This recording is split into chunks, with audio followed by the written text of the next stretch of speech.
اعوذ باللہ من الشیطان الرجیم بسم اللہ الرحمن الرحیم۔ کلاس 8 سبجیکٹ جو ہے وہ ہے ہسٹری، ٹاپک جو ہے وہ ہے company role expense.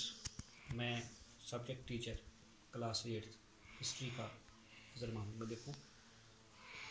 School government U P S بانڈی، زون ناور، ڈسٹرکٹ کپوارہ۔ پیارے بچوں، کمپنی کا رول جو ہے وہ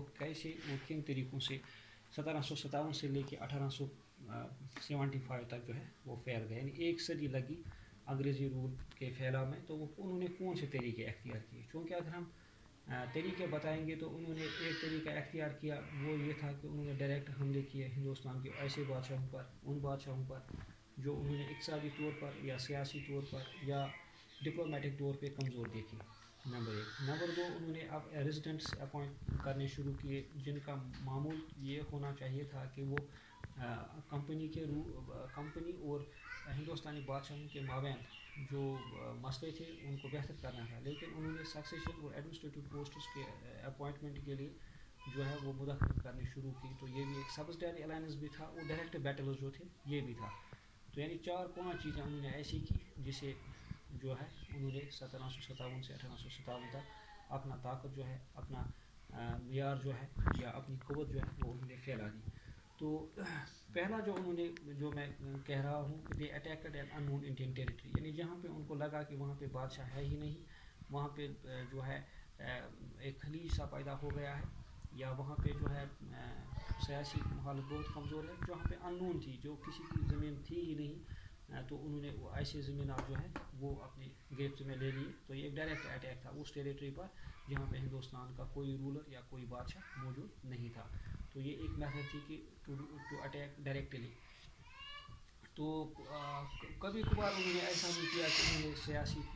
طور پر یا اقتصادی حالت کا جو ہے وہ فائدہ اٹھایا، یا ڈپلومیٹک میتھڈز کے ذریعے جو ہے وہ انہوں نے کوشش کی کہ رولرز کو پھنسایا جائے، انڈین رولرز کے ساتھ جو ہے سیاسی معاملات جو ہے وہ بڑھایا جائے، اقتصادی مسئلے جو ہے اگر وہ کمزور ہے تو اس کا فائدہ انہوں نے اٹھانا شروع کیا، یا ڈپلومیسی کہیں انہوں نے اختیار کی، اور اس طرح سے جو علاقے ابھی تک ان کے قبضے میں نہیں آئے تھے وہ انہوں نے سیاسی طور پر، اقتصادی طور پر اور ڈپلومیٹک طور جو ہے وہ انہوں نے اپنے پکش میں یا اپنے جو ہے جو ان کے اپنے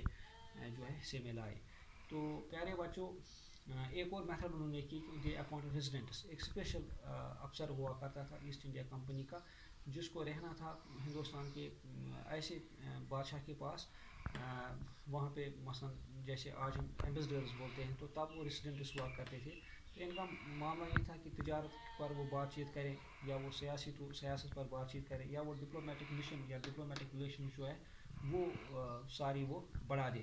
تو انہوں نے کیا کیا، انہوں نے وہاں پہ ان ریزیڈنٹس نے کیا کیا، انہوں نے وہاں پہ جو بادشاہ مر گیا تو جو سکسیسر تھا اس کا، یعنی جانشین جو تھا، اس کو اپوائنٹ کرنے میں ان ریزیڈنٹس کا اہم رول رہتا تھا، اور وہاں پہ جو بیوروکریسی تھی، ایڈمنسٹریٹو پوسٹ جو تھے، ان کی اپوائنٹمنٹ کے لیے ریزیڈنٹس نے انٹرفیئر کرنا شروع کیا۔ تو اس طرح سے انہوں نے اپنے وہاں ایسے افسران یا ایسے بادشاہ منتخب کیے جنہوں نے انگریزوں کے لویل تھے، جو انگریزوں کے وفادار تھے، یا جنہوں نے انگریزوں کی ہی بات کی، اور جن افسروں نے انگریزوں کا ہی کام وہاں پہ چلانا شروع کیا۔ تو اس طرح سے ریزیڈنٹ جو تھے انہوں نے اہم رول ادا کیا انگریزی راج کو بڑھانے کے لیے، انگریزی حکومت کو ہندوستان میں مضبوط بنانے کے لیے۔ پیارے بچوں، چوتھی میتھڈ جو تھی دیٹ واز سبسڈیری الائنس، یعنی کہ الائنس کی انگریزوں نے ہندوستانی رولرز کے ساتھ۔ مثلا کوئی ہندوستانی بادشاہ اگر وہ اپنے آپ کو آزاد بھی کہہ رہا تھا، لیکن وہ اپنی فوج نہیں رکھ سکتا تھا،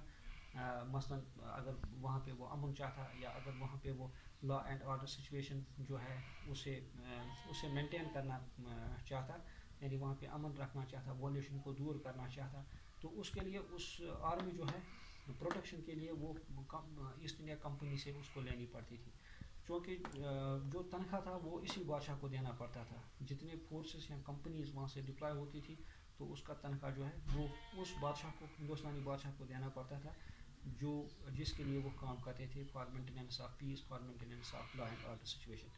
تو یہاں پہ جو بادشاہ فیل ہوتے تھے ایسے سولجرز کو تنخواہ دینے میں یا کمپنسیشن دینے میں، تو وہاں پہ انہوں نے جو ہے زمین ہڑپ کرنی شروع کی آہستہ آہستہ۔ مثلا اگر ہم نواب آف اودھ کی بات کریں یا حیدرآباد کی بات کریں، تو وہ فیل ہوئے